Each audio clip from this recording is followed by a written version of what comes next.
சென்னை நுங்கம்பாக்கத்தில் உள்ள பேராசிரியர் அன்பழகன் கல்வி வளாகத்தில் கல்வி தொலைக்காட்சி உயர் தொழில்நுட்ப படப்பதிவு கூடங்களை பள்ளிக் கல்வித்துறை அமைச்சர் அன்பில் மகேஷ் பொய்யாமொழி திறந்து வைத்தார். பின்னர் செய்தியாளர்களை சந்தித்த அவர், மாணவர்களுக்கு புது யுக்திகளோடு பாடம் சொல்லிக் கொடுக்க வேண்டும் என்ற அடிப்படையில் புதிய தொழில்நுட்பத்தை பயன்படுத்தவே இந்த ஸ்டுடியோ திறக்கப்பட்டுள்ளது என்றும், இந்த தொழில்நுட்பம் அனைவருக்கும் பயன்படும் வகையில் ஒவ்வொரு வகுப்பறைகளுக்கும் எடுத்துச் செல்லவும் நடவடிக்கை எடுப்போம் என்று தெரிவித்தார். மாண்புமிகு தமிழ்நாட்டு முதலமைச்சருடைய அறிவுறுத்தலின்படி சட்டமன்றத்தில் அறிவிக்கப்பட்ட அறிவிப்புகளில் ஒன்றான இது போன்ற வெர்ச்சுவல் ஸ்டுடியோ, அதே போன்று அதோடு சேர்ந்து ஒரு 5 ஹைடெக் லேப்ஸ் அதை திறக்கின்ற பணியை இன்றைக்கு எங்களுடைய பிரின்சிபல் செக்ரட்டரி, எங்களுடைய எஸ்பிடி மேடம், அதே போன்று எஸ்சிஆர்டியோடைய டைரக்டர், நம்முடைய ஸ்கூல் எஜுகேஷன், எலிமெண்ட்ரி எஜுகேஷனுடைய டைரக்டர்ஸுடைய முன்னிலையில் இன்றைக்கு அதை நாங்கள் திறந்து வைத்திருக்கின்றோம். இதை நம்முடைய மாணவ செல்வங்களுக்கான அவருடைய பயன்பாட்டிற்கான ஒரு அர்ப்பணிப்பாக இன்றைக்கு அதை நாங்கள் வெளியிட்டிருக்கின்றோம். குறிப்பாக இந்த ஸ்டூடியோஸ் எல்லாமே போய் பார்த்தீங்கன்னா மிகப்பெரிய ஊடகத்துறை, பத்திரிகைத்துறை சார்ந்திருக்க நண்பர்கள் உங்களுக்கு தெரியும். ஏன்னால் நீங்களும் இது போன்ற ஸ்டூடியோஸில் நீங்கள் பணியாற்றக்கூடியவர்கள் தான்.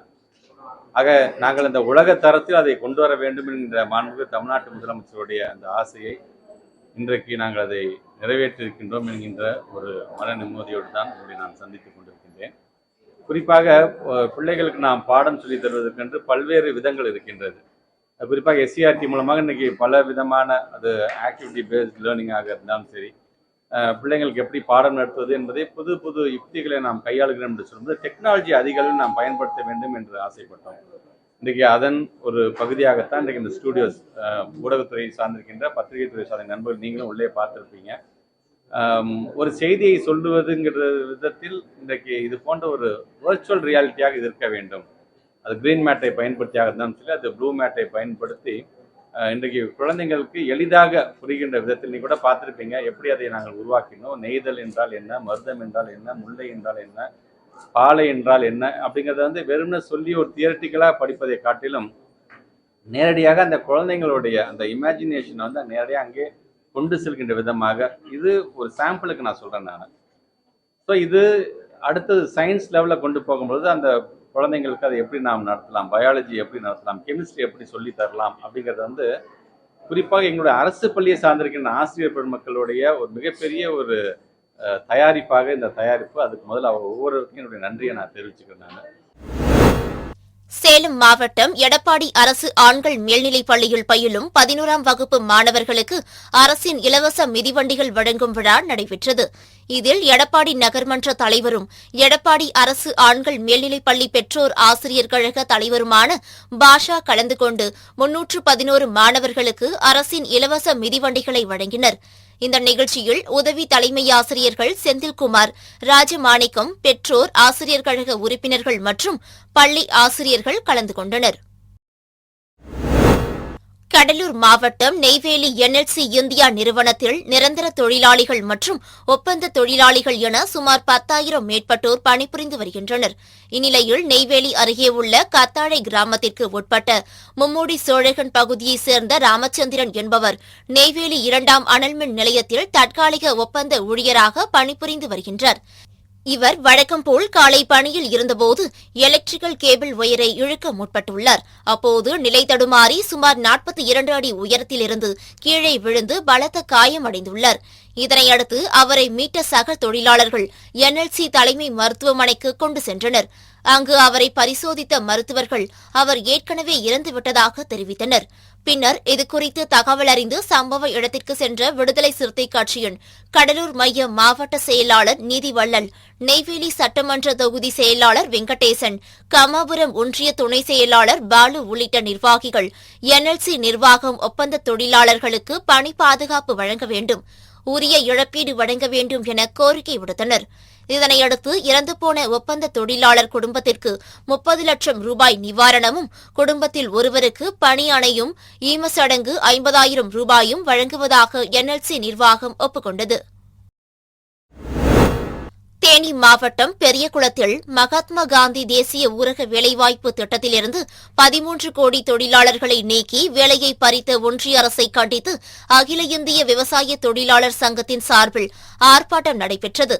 முன்னாள் பெரியகுளம் சட்டமன்ற உறுப்பினரும் அகில இந்திய விவசாய தொழிலாளர் சங்கத்தின் துணைத் தலைவருமான லாசர் தலைமையில் நடைபெற்ற இந்த ஆர்ப்பாட்டத்தில் 100க்கும் மேற்பட்டோர் கலந்து கொண்டு ஒன்றிய அரசின் பாரபட்சமான போக்கை கண்டித்தும் 100 நாள் வேலை திட்டத்திற்கு 2.5 லட்சம் கோடி ஒதுக்கீடு செய்யவும், வேலை நாட்களை 200 நாட்களாகவும் கூலியை 600 ரூபாயாக உயர்த்த வலியுறுத்தி கோஷங்களை எழுப்பினர்.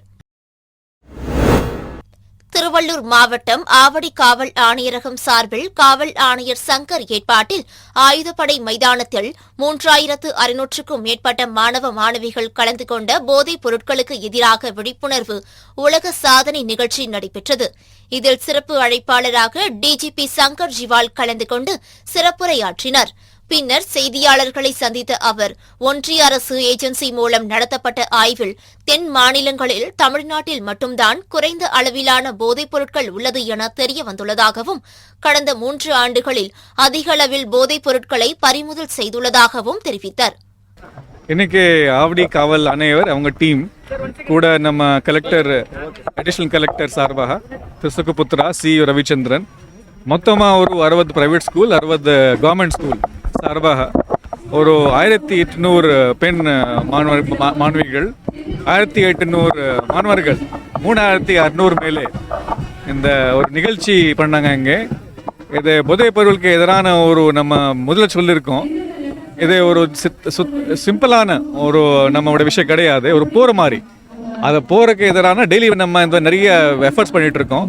சப்ளை ரிடக்ஷன் விநியோக பொறுத்தபடியே ஒரு ரெக்கார்ட் சீசர் பண்ணிட்டு இருக்கோம், கஞ்சா இருந்தாலும் பதுல் இருந்தாலும். அதே நேரத்தில் நம்ம IEC, information education and communication, அதை பொறுத்தபடியே நிறைய நிகழ்ச்சி நடத்திட்டு மாதிரி ஸ்கூல் சில்ட்ரன், காலேஜ் சில்ட்ரன், மீதி ஐடி ப்ரொஃபஷனல்ஸ்க்கு இந்த மாதிரி நம்மளோட மெசேஜ் எடுத்து போயிட்டுருக்கோம்.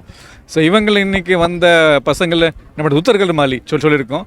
ஒரு ஆள்னா அவன் வீட்டில் இருக்கிறது 4 பேர், அவங்க 4 பேர் 40 சொன்ன மாதிரி 1.5 லட்சம் மேலே போய் இந்த மெசேஜ் சேரணும். அதை நம்ம இன்னைக்கு நிகழ்ச்சி நடத்திட்டு இருக்கோம். இதை ஏசியா புக் ரெக்கார்டில் கூட வரும். தஞ்சை மாவட்டம் கும்பகோணம் அருகே கோவிலாச்சேரியில் உள்ள அன்னை கலை அறிவியல் கல்லூரியில் பட்டமளிப்பு விழா கல்லூரியின் தாளாளர் அப்துல் கபூர் தலைமையில் நடைபெற்றது. இதில் சிறப்பு விருந்தினராக சென்னை தமிழ்நாடு ஆசிரியர் கல்வியியல் பல்கலைக்கழக முன்னாள் துணைவேந்தரும் புதுடெல்லி பல்கலைக்கழக மானிய நிலைக்குழு உறுப்பினருமான பஞ்சநதம் கலந்து கொண்டு முதுகலை கல்வியியல் 98 மாணவர்களுக்கும், இளங்கலை கல்வியியலில் 1124 மாணவ மாணவிகளுக்கும் பட்டங்களை வழங்கினர். இதில் கல்லூரி முதல்வர் சண்முகநாதன், அன்னை பாத்திமா கல்வியியல் கல்லூரி முதல்வர் முத்துச்சாமி மற்றும் அனைத்து கல்லூரி முதல்வர்கள், பேராசிரியர்கள், அலுவலக பணியாளர்கள், பெற்றோர்கள், மாணவ மாணவிகள் கலந்து கொண்டனர். முத்து, பவளம், நீலம், சிப்பி போன்ற உயிர்காக்கும் படகுகள் மீண்டும் நிறுத்தப்பட வேண்டும் என வலியுறுத்தி காசிமேடு மீன்பிடி துறைமுகத்தில் 150க்கும் மேற்பட்ட 2 இன்ஜின் பொருத்திய ஃபைபர் படகு மீனவர்கள் வேலை நிறுத்தத்தில் ஈடுபட்டனர்.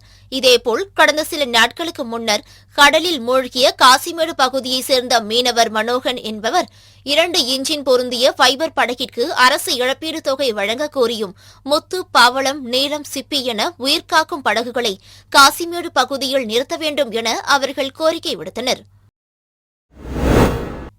மயிலாடுதுறை மாவட்டத்தில் உள்ள சீர்காழி, மயிலாடுதுறை மற்றும் பூம்புகார் ஆகிய சட்டப்பேரவை தொகுதிகளுக்கு உட்பட்ட பகுதிகளில் மக்களவைத் தேர்தலை முன்னிட்டு மின்னணு வாக்குப்பதிவு இயந்திரத்தில் எப்படி வாக்களிப்பது என பொதுமக்களுக்கு செயல் விளக்கம் அளித்து விழிப்புணர்வு ஏற்படுத்த மாவட்ட ஆட்சியர் மகாபாரதி உத்தரவிட்டுள்ளார். அதன்படி பூம்புகார் சட்டப்பேரவை தொகுதிக்கு உட்பட்ட திருக்கலாச்சேரி, எடுத்துக்கட்டி, பூதன்னூர், இழுப்பூர், சங்கரன் பந்தல் உள்ளிட்ட பகுதிகளில் மின்னணு வாக்குப்பதிவு இயந்திரத்தில் எப்படி வாக்களிப்பது என பொதுமக்களுக்கு செயல் விளக்கம் அளிக்கப்பட்டது. தொடர்ந்து வாக்களிப்பது தொடர்பான பொதுமக்களின் சந்தேகங்களுக்கும் பதில் அளிக்கப்பட்டது. இதில் தரகம்பாடி வட்டாட்சியர் சரவணன், தேர்தல் துணை ஆட்சியர் பாபு ஆகியோர் கலந்து கொண்டனர்.